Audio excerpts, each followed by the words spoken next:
Hormuz straight में लंबे समय से फंसे 1500 से ज़्यादा जहाज़ अब सिर्फ पेट्रोल, डीजल और एलपीजी की सप्लाई के लिए चिंता नहीं है। इन जहाज़ों के साथ समुद्र में एक ऐसा खतरा भी मंडरा रहा है जो हज़ारों किलोमीटर दूर तबाही मचा सकता है। आखिर ये खतरा कितना बड़ा है और इसे रोकने के लिए क्या किया जा सकता है? नमस्कार, मैं प्रिया श्रीवास्तव और आप देख रहे हैं न्यूज़ 18। हॉर्मुज़ स्ट्रेट दुनिया के सबसे अहम समुद्री मार्गों में से एक। लंबे समय से यहाँ जहाज़ों की आवाजाही बाधित होने से इसका असर तेल, गैस और वैश्विक व्यापार पर पड़ रहा है। लेकिन अब इस संकट का एक और पहलू सामने आया है, समुद्री जैव सुरक्षा का खतरा। फारस की खाड़ी में लंबे समय से बड़े 1500 से ज़्यादा वाणिज्यिक जहाज़ों को लेकर वैज्ञानिकों ने चिंता जताई है। वजह है इन जहाज़ों की बाहरी सतह पर जमा होने वाले समुद्री जीव, शैवाल, परजीवी और दूसरे माइक्रो ऑर्गेनिजम्स। दरअसल जब कोई जहाज़ लंबे समय तक समुद्र में एक ही जगह खड़ा रहता है तो उसके निचले हिस्से पर समुद्री जीव चिपकने लगते हैं। इस प्रक्रिया को बायोफ्यूलिंग कहते हैं। अब इसका असली खतरा तब पैदा हो सकता है जब हॉर्मुज़ स्ट्रेट खुलने के बाद ये जहाज़ अलग अलग देशों के बंदरगाहों की तरफ रवाना होंगे। जहाज़ों के साथ उनकी सतह पर चिपके जीव भी हज़ारों किलोमीटर दूर तक पहुंच सकते हैं, यानी एक जगह का समुद्री जीव दूसरी जगह पहुंचकर नई मुसीबत खड़ी कर सकता है।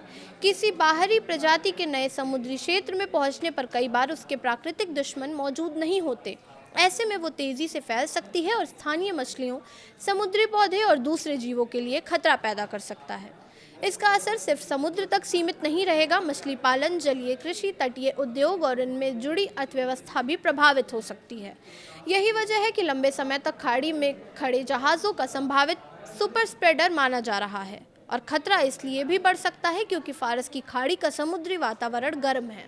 गर्म पानी कई समुद्री जीवों के लिए अनुकूल परिस्थितियां पैदा करता है, यानी जहाज़ जितने लंबे समय तक खाड़ी में खड़े रहेंगे उनकी सतह पर जैविक सामग्री जमा होने की संभावना भी बढ़ सकती है। बताया जाता है कि फारस की खाड़ी में पहले से 50 से ज़्यादा गैर मूल समुद्री प्रजातियां मौजूद हैं। ऐसे में यहाँ लंबे समय से रुके जहाज़ों की एक साथ आवाजाही शुरू होने पर जैव सुरक्षा की चुनौती और बढ़ सकती है।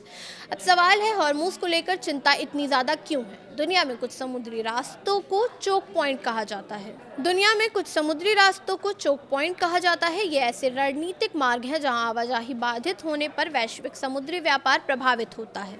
स्वेज नहर में 2021 की घटना और पनामा नहर में सूखे की स्थिति ने दिखाया है कि किसी महत्वपूर्ण समुद्री मार्ग की रुकावट कितनी बड़ी समस्या बन सकती है। लेकिन हॉर्मुज़ में चिंता का नया पहलू है, जहाज़ों का लंबे समय तक एक ही समुद्री क्षेत्र में खड़े रहना। अब सवाल है कि इस संभावित खतरे को लेकर इसकी रोकथाम कैसे की जाए। एक्सपर्ट्स के मुताबिक हॉर्मुज़ क्षेत्र से निकलने वाले जहाज़ों की जांच ज़रूरी है।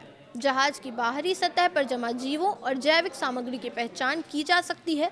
ज़रूरत पड़ने पर जहाज़ की अंडर वाटर सफाई भी की जा सकती है, लेकिन यहाँ भी सावधानी बेहद ज़रूरी होगी, क्योंकि अगर सफाई के दौरान जहाज़ से निकली जैविक सामग्री सीधे समुद्र में चली गई तो समस्या कम होने के बजाय और बढ़ सकती है। इसके अलावा ईडीएनए यानी पर्यावरणीय डीएनए तकनीक भी मददगार हो सकती है। समुद्री पानी के नमूने की जांच करके संभावित बाहरी प्रजातियों की मौजूदगी का पता लगाया जा सकता है।